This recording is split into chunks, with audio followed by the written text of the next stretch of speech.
Considero un honor cuando las personas me preguntan, ya sea en un contexto de seminario o en diferentes lugares, ¿de dónde vienes? Les digo, soy un pastor de Gracia Soberana y no estaría en ningún otro lugar hablando a otro grupo de personas. He estado donde están ustedes sentados por 27 años, siendo guiado en alabanza, escuchando mensajes a través del contexto de Gracia Soberana. Y mi vida es francamente inimaginable del impacto que todos ustedes han tenido en mí. Entonces, para todos ustedes que están aquí, especialmente quienes han estado aquí por muchos años contribuyendo a Gracia Soberana, gracias. Es un gozo estar aquí y considero un honor ser un pastor de Gracia Soberana. Y no me gustaría estar en ningún otro lugar. El tema que tenemos esta mañana, que Mark me asignó, es Iglesia, Reino y la Cultura. Cuando pienso en estos tres de forma conjunta, ¿cómo la Iglesia predica el reino e impacta a la cultura? En un minuto llegaremos al contenido de mi mensaje. Quiero por ahora comenzar simplemente dándote el corazón detrás de mi mensaje.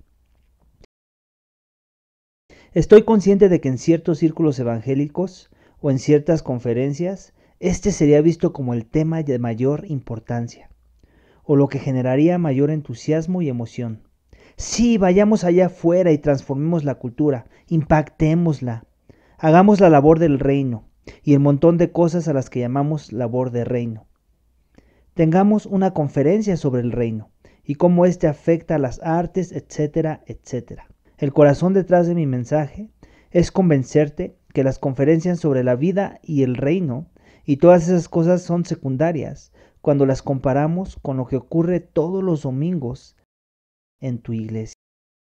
Aquí es donde el reino toca tierra y donde el reino avanza en la vida ordinaria de la iglesia. De esto quiero convencerte esta mañana. Ahora, mientras preparaba este mensaje, este artículo llegó a mis manos. La fuente es Christianity Today. El artículo está basado en la revisión de un libro y tiene este título. Cuando se trata de un tema como este título saltará a la vista. Ignorar la ética de la producción de alimentos no es una opción para los cristianos. Lo siento si pensaste que lo era. No lo es. Este artículo es una reseña de un libro sobre jardinería en el reino. Nunca pensé que esas palabras saldrían de mi boca en un sermón. Y esto es lo que escribe este individuo, quien está revisando un libro de un hombre llamado Bonson, que nos da una sugerencia especialmente práctica y útil. Bonson argumenta que la iglesia necesita encontrar formas de integrar las artes agrarias en sus rutinas diarias. ¿Qué pasaría, se pregunta, si nuestros hogares e iglesias pasaran de ser principalmente sitios de consumo a lugares de producción?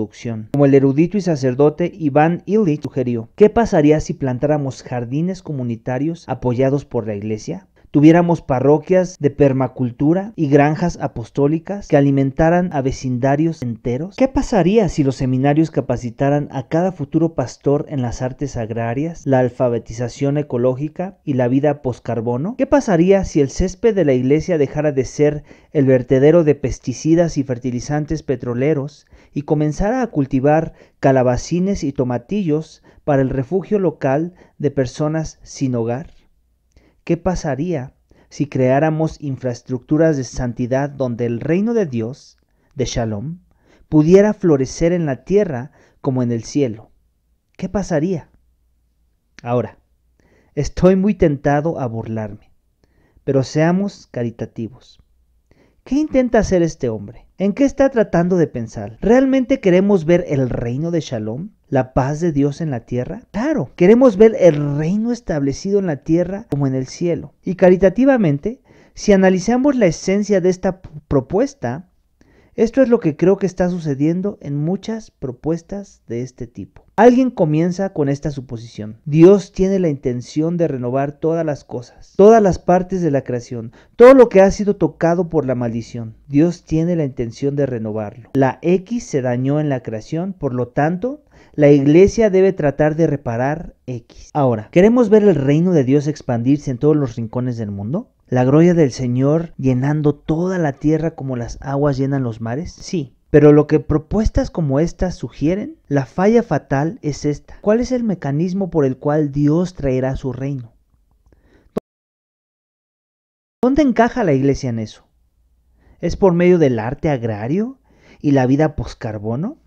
Que por cierto no sé ni qué sea eso. ¿O es algo más? Quiero convencerte de que hay algo diferente. Podríamos formular nuestra pregunta: ¿qué vamos a hacer? ¿Qué debemos hacer para traer el reino de Shalom? Voy a presentar lo que creo que es una dimensión bíblica diferente y más importante al responder ese mismo tipo de pregunta. ¿Qué debemos hacer? Hay muchas cosas que podemos hacer. La libertad que Dios nos dio en la providencia de construir iglesias en diferentes contextos, pero ¿qué debemos hacer? Vamos a ver en Efesios 3, comenzando en el versículo 8. Tengo una perspectiva diferente sobre esta pregunta de ¿qué debemos hacer? Pablo describe estas palabras en Efesios 3 al 11. A mí, que soy menos que el más pequeño de todos los santos, se me concedió esta gracia, anunciar a los gentiles las inescrutables riquezas de Cristo, y sacar a la luz cuál es la dispensación del misterio que por siglos ha estado oculto en Dios, creador de todas las cosas, a fin de que la infinita sabiduría de Dios sea ahora dada a conocer por medio de la Iglesia a los principados y potestades en las regiones celestiales, conforme al propósito eterno que llevó a cabo en Cristo Jesús nuestro Señor. Aquí está nuestro enfoque. Versículo 10. ¿Qué debemos hacer para mostrar la infinita sabiduría de Dios a los lugares celestiales? Esto es lo que P.T. O'Brien escribe sobre ese versículo. Pablo no tiene en mente la evangelización, la acción social, ni ninguna otra actividad adicional para el pueblo de Dios, sino que, a través de la iglesia, significa que la existencia de esta nueva comunidad multirracial, en la que judíos y gentiles han sido reunidos en la unidad de un solo cuerpo, esa iglesia es la manifestación de la rica y diversa sabiduría de Dios.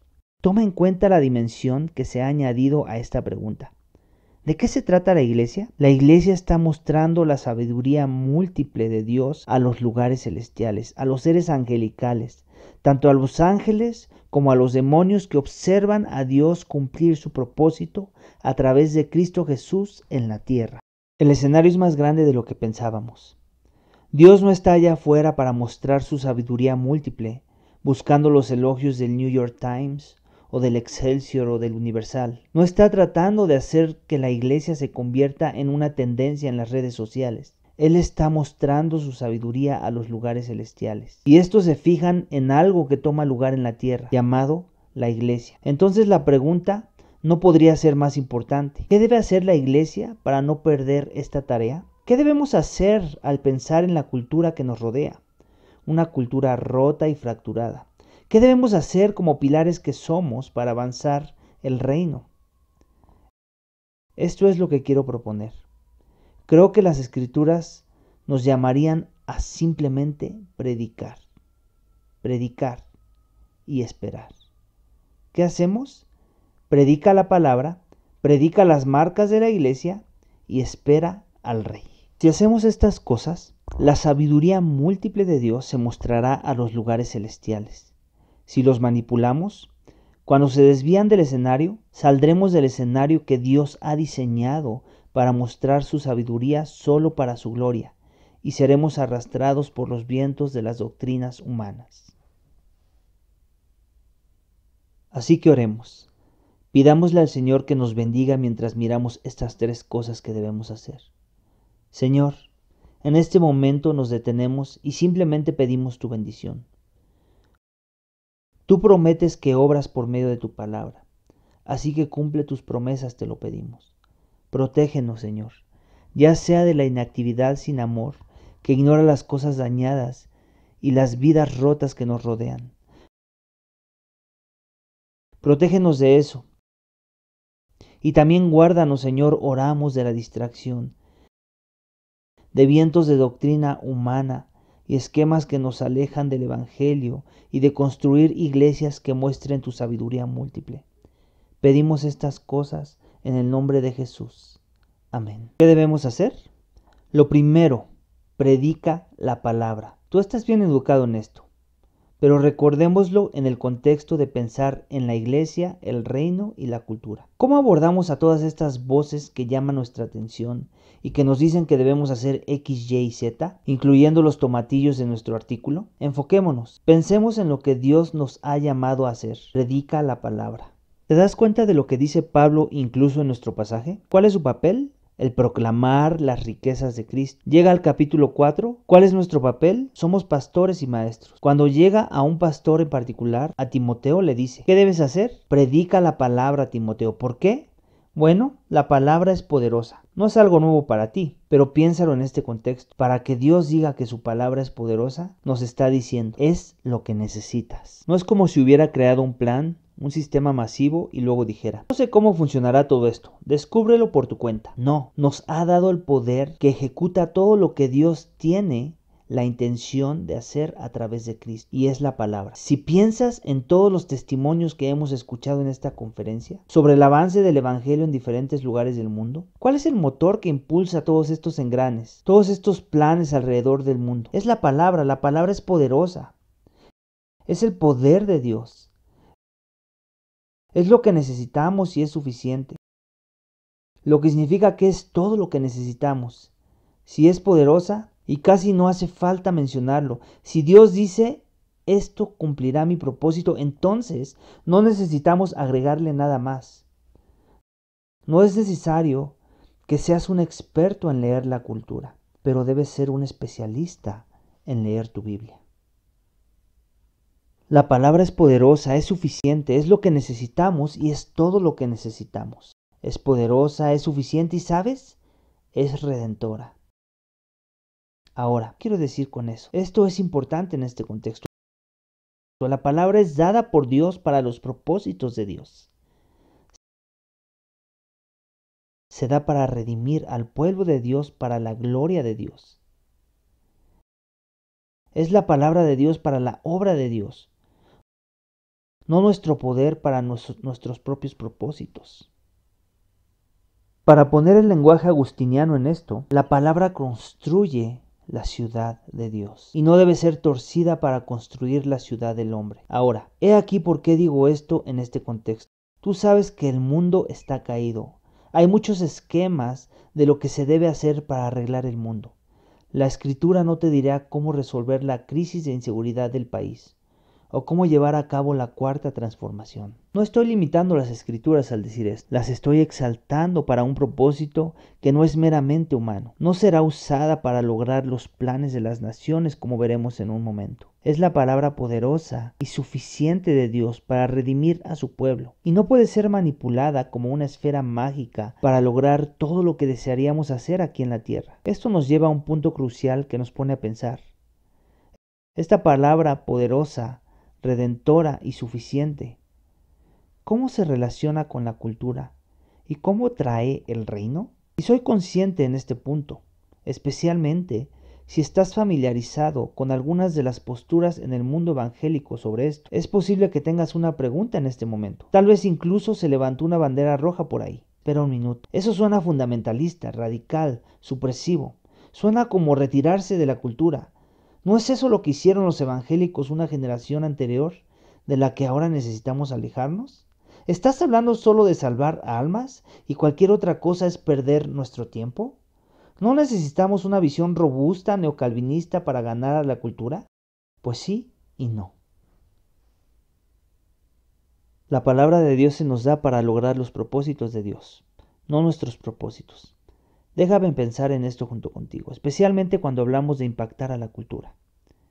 Si estás traduciendo un documento, digamos de francés a español, debes comprender el documento en francés. Tienes que conocer las definiciones, la gramática, la sintaxis. Pero cuando pasas al proceso de traducción, debes ponerlo en un nuevo idioma. Hay nuevas reglas que rigen cualquier idioma destino al que estás traduciendo un documento. Si lo estás traduciendo al español, tiene que ser español el resultado final. Si lees el francés original como yo lo haría con un acento sureño, sigue siendo francés. No te estás moviendo a otro sistema de significado. No estás regido por diferentes leyes y reglas. En este contexto de lo que estamos hablando, me temo que hablar sobre la renovación cultural y la justicia social es hablar el idioma de la ciudad del hombre con un toque bíblico. Estamos importando las reglas y los sistemas de valores de un mundo que está convencido de que no necesita a Dios y les hablamos con algunas palabras bíblicas mezcladas, con un poco de acento. Hermanos, eso no es lo que necesitamos. No es suficiente simplemente darle un brillo bíblico a lo que es fundamentalmente un proyecto secular. Entonces, mientras predicamos la palabra, esta gobierna todo lo que hacemos. Ahora, si estás pensando, está bien, pero ¿hay cosas que deberíamos hacer para impactar a la cultura? Pausemos aquí por un momento. Tal vez te estás imaginando tu iglesia a la que estás a punto de volver y piensas, tengo una iglesia llena de millennials, jóvenes apasionados por el tipo de cosas de las cuales acabas de hablar. ¿Qué se supone que debo hacer con todos ellos? ¿Decirles que se conviertan en predicadores y que nada más importa? No, esto es lo que puedes hacer. Pastor llamado a ser uno que domina la palabra de Dios. Así es como puedes volver a ese tipo de iglesia o pensar en todo el alboroto. He aquí por qué la palabra es suficiente. Ponla en dos proposiciones. Proposición 1. Si predicas la palabra, obtendrás un pueblo celoso por las buenas obras. La Biblia tiene un lenguaje para hablar sobre lo que hacen los cristianos para impactar al mundo que nos rodea. Y ese lenguaje son buenas obras. Sorprendentemente, mientras preparaba este mensaje, todos los autores del Nuevo Testamento, excepto Judas, usan el lenguaje de las buenas obras para describir lo que hacen los cristianos. Está permeado en todo el Nuevo Testamento. ¿Reconoces esta frase? Pueblo para posesión suya, celoso de buenas obras. Este es Tito 2:14. Esto es lo que hace el Evangelio. Jesús salva a un pueblo celoso por las buenas obras. Y en todo el Nuevo Testamento se nos dice que este es nuestro ADN espiritual. Esto es lo que somos. Somos personas que hacemos buenas obras. Pero aquí está la cosa. Si tus buenas obras provienen de la predicación de la palabra, entonces esas buenas obras son tan diversas como la plena sabiduría de Dios. No depende de ti elaborar una lista de las cosas que deben hacer tus congregantes. Predica la palabra y tendrás gente que hace buenas obras, porque es poderosa, suficiente y redentora. Cumplirá el plan de Dios. Mientras preparaba esto, recibí el boletín de Dave Taylor sobre las naciones emergentes. Si no lo recibes, deberías. Hará bien a tu alma. Al leerlo, esto es lo que noté. Una de las cosas que estaba resaltado sobre su reciente viaje a Nepal, había una línea allí que describía cómo personas de nuestras iglesias de Gracia Soberana habían ido a Nepal. Y una de las cosas que hicieron en su viaje era enseñar a los creyentes locales a preparar comidas estadounidenses para servir a los turistas comidas con las que están familiarizados. ¿Quién hubiera pensado que esto es una buena obra que impacta a la iglesia en Nepal? Preparar comida americana se convierte en buenas obras. ¿Quién lo hubiera pensado? Pero si predicas la palabra creará personas que harán buenas obras y serán diversas. Nuestra iglesia Gracia Soberana en Richmond tiene que pensar en cómo ayudar a los migrantes hispanos con problemas de visa e inmigración. Porque estas son las personas a las que han sido llamados a amar. Mike Siever en Charleston, ayudando a su ciudad a raíz de la violencia racial. Estas son buenas obras. Durante años, la iglesia de la que ahora formo parte ha llevado comida a las personas que no pueden salir y comer en el Día de Acción de Gracias, cocinando comidas tradicionales de Acción de Gracias y llevándolas a lugares pobres y a personas que no pueden pagarlos. Estas son buenas obras. Intencionalmente seleccioné una lista aleatoria por esta razón. Ante Dios, ninguna de ellas es más valiosa que las demás para traer el reino de Shalom. ¿Recuerdas el estándar de Jesús? Quien te dé un vaso de agua en mi nombre, nunca perderá su recompensa. Y eso me lleva a la segunda proposición. Entonces, primero predicas la palabra, obtienes personas celosas por las buenas obras. Si haces eso, las obras que obtengas serán regidas por la palabra. Predica la palabra y nuestras buenas obras se regirán por la palabra, no por los estándares del mundo. El Salmo 33 nos ayudará aquí. Esto es lo que dice ese salmo. El Señor hace nulo el consejo de las naciones, frustra los designios de los pueblos. El consejo del Señor permanece para siempre, los designios de su corazón de generación en generación.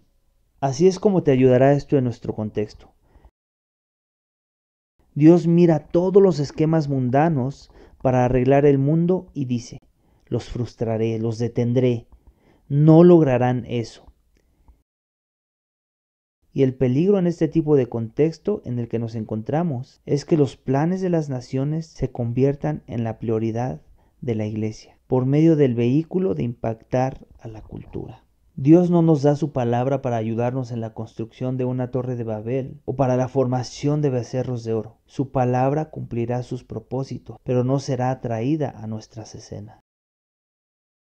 Permíteme leerte una lista que salió de un libro sobre la búsqueda del reino, ubicada en un capítulo titulado Persiguiendo la justicia. Aquí está la lista que estaba en viñetas impresas sobre la página inicial de este capítulo. Estas cosas se citan como preocupaciones de justicia: tráfico sexual, esclavitud, pobreza, racismo, desigualdad educativa, sexismo, abuso doméstico, aborto, brutalidad policial, encarcelamiento en masa, y así sucesivamente. Y así sucesivamente es parte de su lista, no mi agregado. Esto es lo que me preocupa de una lista como esta. Hay injusticias reales allí, pero se lee como una bolsa de sorpresas de los planes de las naciones. El mundo que nos rodea, no sometido al señorío de Jesucristo, sin la ayuda de su Espíritu y sin ningún deseo de traerle gloria a Dios, piensa que estas cosas están a su alcance y que deben apasionarse por ellas. Si simplemente nos unimos a ellos en esto, el peligro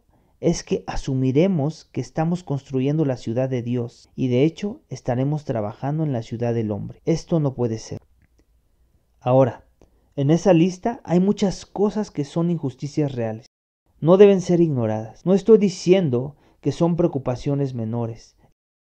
Esto es importante. Los hechos de un veredicto sobre algo como esto, el hecho de un veredicto moral, eso está mal.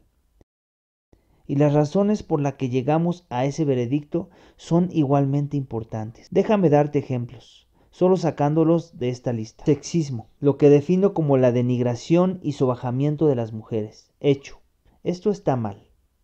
Es un pecado por el cual Dios juzgará a cualquiera que lo haya practicado. Pero, ¿por qué está mal hacer esto? ¿Está mal porque es una violación de los planes de Dios para el florecimiento de los matrimonios heterosexuales? ¿Porque es una violación de la imagen de Dios dada a los hombres y mujeres por igual? ¿O está mal porque es una reliquia de un sistema patriarcal de opresión que no se borra por completo de la tierra hasta que la actividad sexual esté completamente divorciada de la maternidad y se eliminen todos los rastros del matrimonio tradicional de la sociedad? Eso no es hipotético. Hay una corriente significativa de ideologías que dice que de esto se trata. Nos oponemos al sexismo porque es una reliquia de este sistema y hasta que todo desaparezca no hemos logrado nuestro objetivo. Estas son opciones mutuamente excluyentes. Sobre el racismo, hecho. El racismo de cualquier forma en la historia de cualquier país está mal.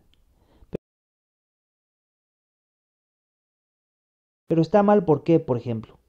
Porque la supremacía blanca es una herejía y una contradicción directa del hermoso plan de Dios de traer a la gente de cada tribu, lengua y nación a adorarlo, como vimos anoche en el Salmo 17. ¿Está mal porque se opone a eso? ¿O está mal porque Dios está siempre, inevitablemente, del lado de los oprimidos, cuando sea y donde sea que los encuentres y como sea que estén definidos? Esa es la lógica de James Cone, fundador de Black Liberation Theology. Y aquí es donde terminó esa trayectoria. Al final de su vida, se mantuvo firme. Esa lógica debería haberlo llevado a teologías feministas, teologías queer, teologías gay, teologías marxistas, todo bajo la misma dinámica de Dios del lado de los oprimidos que necesitan ser liberados de esa opresión. Estas son dos razones mutuamente excluyentes para oponerse a la misma cosa. Y si hablamos el idioma de esta ciudad del hombre con un toque bíblico, no será el Evangelio. Para cambiar la ilustración, incluso si esos dos trenes están a un lado del otro en la estación por un momento, terminan en destinos muy diferentes. Así que, hermanos, prediquen la palabra, porque obtendrán personas celosas por las buenas obras. Pero esas buenas obras se regirán por la palabra. Serán las buenas obras que Dios dice que son valiosas, las que dice que son dignas de recompensa.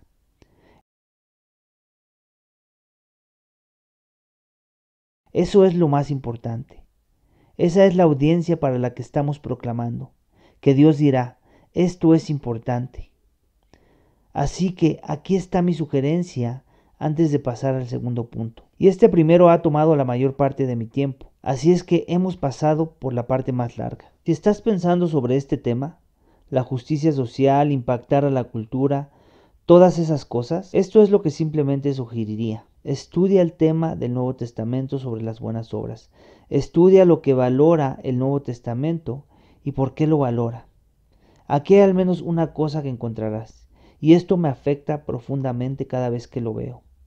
Parece que a Dios le importa demasiado un pueblo en particular. Hay nombres dispersos en todo el Nuevo Testamento. ¿Has pensado en la relevancia de esto? El Dios ante quien las naciones son como una gota de agua en una cubeta, ante quien los gobernantes son como la hierba del campo. A este Dios no le preocupa quién gobierna en Filipos o en Roma o en cualquier otro lugar. Ni siquiera los menciona, pero se detiene para decirle a dos mujeres que pelean en Filipo, Evodía y Sintique, vivan en armonía en el Señor, siervas fieles. Dice a Arquipo, cuida el ministerio que has recibido del Señor, para que lo cumplas. Honra a Epafrodito, quien es digno de honor.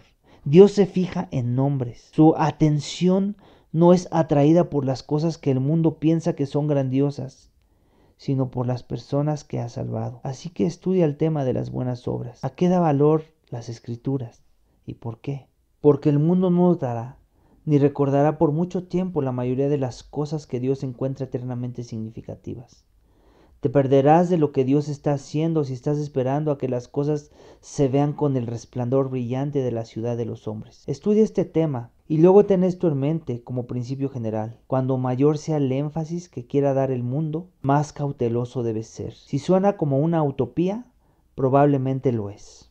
Recordé este libro que no había leído desde hace ya 5 o 6 años mientras pensaba en este tema. Es un libro que pensé sería bueno mencionar, llamado El arte del vecino. La premisa de todo el libro es que amar a tu prójimo con pequeños esquemas de cómo podrías ubicar a los vecinos que realmente te rodean, amar a tu prójimo cambiaría el mundo. Había una cita en este libro que decía algo así: Jesús es literalmente un genio. Si solo siguiéramos el plan que nos dejó para amar a tu prójimo como a ti mismo, cambiaríamos el mundo. Y luego el autor se echa un clavado al precipicio con su cita a la Escritura para darnos una gran cantidad de planes sobre cómo podríamos amar a nuestro prójimo y cambiar al mundo. Si suena realmente grande como una utopía, probablemente lo es. Hay un par de cosas que podrían obstaculizar ese plan, como los poderes cósmicos sobre esta oscuridad presente, el pecado residente, un mundo que nos odia. En las palabras de Jesús, todos los que me sigan serán odiados y perseguidos. Cuanto mayor sea la propuesta, mayor debería ser tu escepticismo. Por el contrario, cuanto más ames y cuides a las personas que están frente a ti, es bastante seguro decir que estás en el lugar donde Dios quiere que estés. Entonces, predica la palabra, hermano. Mientras la palabra en cada contexto en el que te encuentres es poderosa, suficiente, redentora, hará lo que Dios quiere. Hará que un pueblo sea celoso por las buenas obras. Y las buenas obras que hagan estarán conscientemente bajo la autoridad de la palabra. Predica la palabra. Aquí está la segunda cosa. Practica las marcas. Ahora, a pesar de nuestra gratitud a las 9 marcas, no estoy aquí hablando del ministerio 9 marcas. Estoy hablando de lo que desde la Reforma ha sido identificado. ¿Qué es esto lo que hace a una verdadera iglesia? Generalmente al menos 2 marcas: palabra y sacramento. A menudo con la disciplina de la iglesia agregada para hacer explícito lo que está incluido en la palabra. Y esas son las 3 que voy a usar. Pero, ¿por qué hablar de esto aquí? Porque fundamentalmente la Iglesia no está sujeta a su propio escrutinio o autoridad. No es nuestra Iglesia. Dios determina cuándo una Iglesia es fiel o no. Y al entregarnos lo que las Escrituras identifican como las cosas que la Iglesia debe hacer, estamos sometidos nuestra existencia corporativa al Dios que nos ha llamado a ser la Iglesia. Este no es un sermón donde voy a desempacar los sacramentos a profundidad. Solo quiero que lo pensemos en este contexto. ¿Qué debes hacer? Predica la palabra. Ahora, practica las marcas. Bautiza. Practica el bautismo. Piensa en el significado de lo que estás haciendo. Riley nos describió esto. Joel nos lo describió. El pastor Bernabé nos lo describió cuando nos compartió de Nepal. Bautizar a las personas, donde estás diciendo, este pertenece al reino, este hombre, este santo de 100 años, este adolescente raro enamorado de Jesús tiene acceso a Dios, son parte de las articulaciones y ligamentos que Dios ha tejido para edificar a su iglesia, le pertenecen, son uno de los suyos, deben ser nutridos y apreciados. Es vital cuando pensamos en impactar a la cultura que no difuminemos la línea entre aquellos que están siendo salvos y aquellos que están pereciendo. Permítanme aclarar que no es porque no tengamos una mente evangelística y que simplemente estamos enfocados en nosotros mismos. Pero el evangelismo y las misiones mueren si no tenemos claro quién pertenece al pueblo de Dios y quién sigue siendo parte del mundo. Aquellos que moran en la tierra, como el libro de Apocalipsis lo describe, hay una diferencia. En el bautismo es cuando reconocemos públicamente que éste ha sido salvo. Están marcados, son atraídos por Dios y ahora son parte de su plan. La iglesia que entiende lo que sucede cuando bautizas, esa iglesia tendrá sus prioridades claras. Piensa en esto. ¿Qué sucede cuando tienes una iglesia con un brillante ministerio de artes, pero cuyos santos ya ancianos se sientan solo 6 días y medio de la semana? Esa iglesia ha perdido su camino. ¡Ay de esa iglesia! Los de 90 años no te seguirán en Twitter y no cambiarán la cultura, pero están a un abrir y cerrar de ojos para experimentar el ser coherederos del universo. ¡Ay de la iglesia que olvida a sus santos! Estos son los que pertenecen al reino. Este es el lugar donde estamos llamados a brindar nuestra mejor y primera atención. Donde quiera que vaya la cultura, no descuides a estos preciados. El bautismo aclarará nuestras prioridades. El bautismo te dirá el lugar donde se logrará una paz justa y duradera. Estos marcados por Dios le pertenecen. Así que bautiza, reconoce y enseña a tu iglesia lo que está sucediendo. Segundo, la práctica de la Cena del Señor es muy simple, ¿cierto?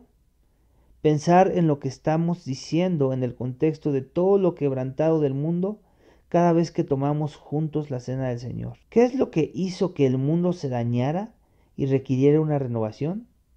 Fue el tomar y el comer. Fue el tomar y el comer lo que no se debía tomar y comer lo que nos expulsó de la presencia de Dios y destruyó al mundo. Adán y Eva no pudieron haber sabido en ese momento lo que se desataría al desobedecer al Dios bueno y justo. Toda la angustia, todas las luces rotas, toda la injusticia marcarían el curso de la historia humana. No podían haberlo sabido, pero Dios lo sabía. Dios lo sabía. Parafraseando a Derek Kidner, Dios lo supo en ese momento cuando prometió a alguien que había de venir y aplastar la cabeza de la serpiente. Dios mismo probaría la muerte antes de que el tomar y el comer se convirtieran en verbos de salvación. ¿Qué sucede cuando te reúnes en la cena del Señor? El pueblo de Dios, reunido, come en la presencia de Dios, el privilegio que perdimos por nuestro pecado.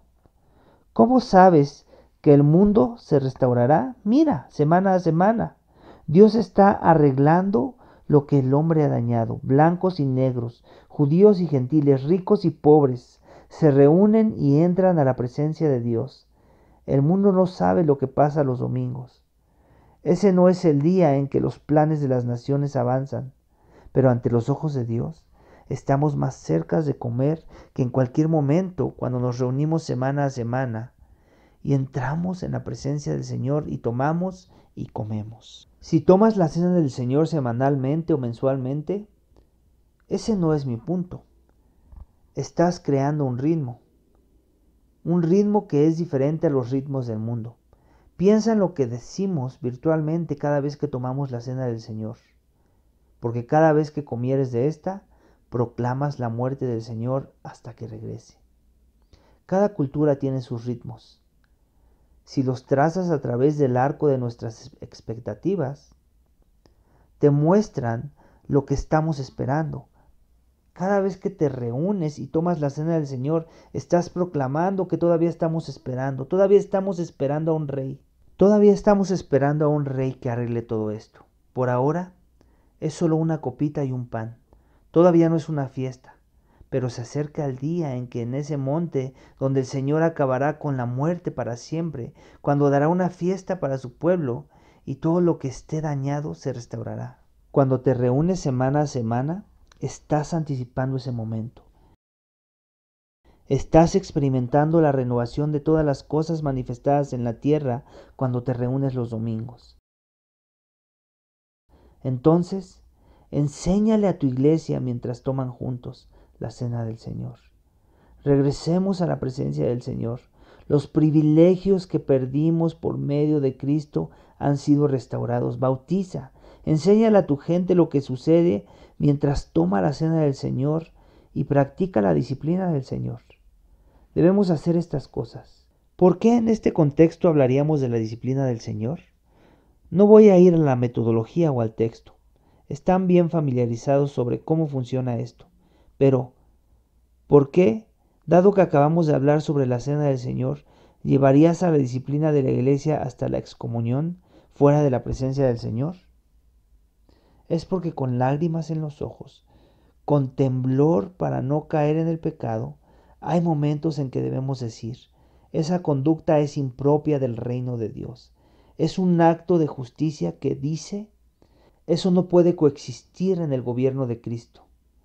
Señor, evita que vayamos ahí. Señor, restaura a este hermano. Pero esa conducta no puede tener lugar entre aquellos que confiesan el nombre de Jesús. ¿Has notado esto sobre las personas que están ansiosas por ver que la cultura cambie y se vuelven devotos a lo que podríamos llamar esquemas utópicos? El otro lado de esto es lo que generalmente llamamos cinismo. Siempre hay un ángulo. Todo es demasiado bueno para ser verdad. Cuando la iglesia con lágrimas en los ojos practica la disciplina del Señor, como el Señor nos lo ha ordenado, estamos diciendo que sí, no hay ningún lugar, sino solo el reino de Dios es demasiado bueno para ser verdad. No habrá malas intenciones en el reino, no habrá lado oscuro, no habrá quejumbrosos que no disfruten del gobierno bueno, santo y justo de Dios. Eso no tendrá lugar en el reino de Dios. Así que en un mundo caído que anhela justicia, eres testigo de la justicia del reino cuando defiendes con temor y temblor la santidad del nuevo pueblo de Dios. No puedes romper tu pacto con tu cónyuge y venir a esta mesa. Hay perdón y restauración. Una iglesia es un hospital para los quebrantados, no para los rebeldes.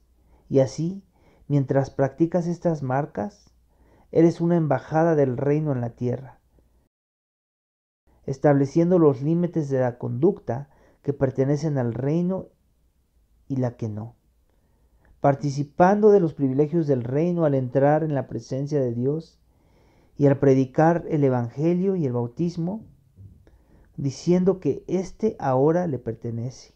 Su futuro se extiende más allá de la tumba, hacia nuevos cielos y una nueva tierra. ¿Qué debemos hacer para mostrar la sabiduría múltiple de Dios? Debemos predicar la palabra y debemos practicar las marcas que Dios nos ha dado. Y por último, debemos esperar al Rey. ¿No nos ayudaría a hablar mucho del reino y poco del rey?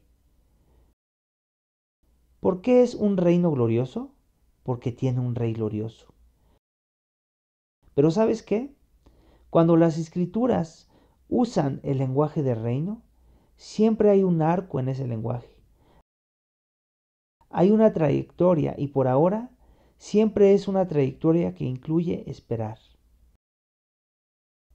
En primer lugar, el lenguaje de el Señor como Rey emerge en toda la Biblia como en Éxodo 15, la canción que Israel cantaba después de ver a Dios derrotar a sus enemigos en el Mar Rojo. Cantaban en adoración y así es como terminan. Éxodo 15, 17 al 18. Tú, Dios, los traerás y los plantarás en el monte de tu heredad, el lugar que has hecho para tu morada, oh Señor, el santuario, oh Señor, que tus manos han establecido. El Señor reinará para siempre jamás. Ahora piensa en esto. Todavía no están en la montaña. Ellos están proclamando por fe a este Dios cuyo poder hemos visto. Él reinará y terminará sus propósitos. Pero por ahora todavía tenemos que atravesar el desierto. Dios reina y estamos esperando ver su reinado realizado. Desde el principio hay una espera incorporada en el lenguaje del reino. Los salmos son preeminentemente el libro del rey. Salmo 2. ¿Por qué se enfurecen las naciones y los reyes se confabulan? Porque están tratando de deshacerse de los lazos del Señor y de su ungido. ¿Y qué dice? He puesto a mi rey en Sión, mi monte sagrado. Hay un rey ante quien las naciones deben inclinarse. Pero cuando nos encontramos con este rey en el Salmo 3, ¿qué está haciendo? Está huyendo de Absalón y suplica, Dios me salve. Él es el rey que sale poderoso en la batalla, regocijándose en la fuerza del Señor. Salmo 20, Salmo 21. Y luego, justo después de eso, Él es el rey que grita, Dios mío, ¿por qué me has abandonado? Para cuando llegues al Salmo 89, este rey a quien esperamos, ¿quién será? Israel canta, Dios, has roto tu pacto con el rey. Sus vecinos a su alrededor se burlan de él. ¿Dónde estás, Señor? Todavía están esperando al rey. Entonces, ¿a dónde recurres? Salmo 90. Al Dios eterno que ha sido nuestro refugio antes de que nacieran las montañas. Y luego Israel canta, Salmo 96 y Salmo 98. El Señor es rey, reinará para siempre. Pero cuando llegamos al Salmo 149 cantando, nos regocijamos, que Israel se regocije en Dios su Rey. Todavía hay alabanzas de Dios en nuestros labios y espadas en nuestras manos para derrotar a los reyes que todavía están furiosos. Solo hay un salmo que no es más que alabanza, el Salmo 150. Siempre hay espera incorporada en el lenguaje de las Escrituras sobre el Rey. El libro del Nuevo Testamento, que más que ningún otro exalta el reino de Jesús, el libro de Apocalipsis, describe a un rey con ojos que brillan como fuego y cuya voz es como poderosas aguas. En ese libro, Jesús reina en el cielo y Satanás se enfurece en la tierra. Independientemente de cómo interpretes el libro de Apocalipsis, ahora todavía estamos esperando. Estamos esperando a un rey que hará todas las cosas rectas. Pero esto es lo que eso significa. A medida que pensamos en predicar el reino e impactar la cultura, nuestra capacidad para hacerlo, nuestro control sobre ese compromiso y la transformación de la cultura no está realmente controlado en absoluto. Nuestro testimonio corporativo, nuestro cumplimiento corporativo del reino de Dios no es principalmente lineal, siempre hacia adelante y hacia arriba, es por temporadas. En otras palabras, si cambia tu comunidad o no, está por encima de tu poder. Puede que atraigas artistas, emprendedores y hombres de negocio que comiencen ministerios fabulosos e impacten y atraigan la atención del vecindario. O puede que atraigas manifestantes que apedreen tu casa y tu iglesia. Eso no está bajo tu control. Puedes crear un lugar próspero en el que se ve afectado todo el vecindario, o puedes ser expulsado de tu edificio y deambular como un vagabundo mes a mes, de alquiler en alquiler, sin control alguno sobre dónde se reunirán el próximo domingo. Eso no está bajo tu control, porque la iglesia de Dios todavía está esperando al Rey que hará las cosas rectas.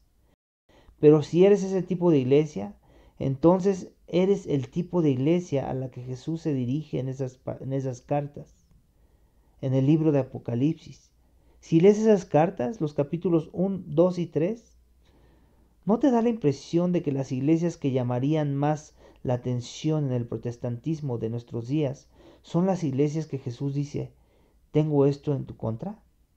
Y las iglesias que los expertos en crecimiento dirían que son las iglesias que necesitan ayuda, son las iglesias que Jesús dice, sé fiel, conozco tus obras, sé que eres pequeña, has sido fiel, lo veo, te recompensaré. Todavía estamos esperando a nuestro Rey.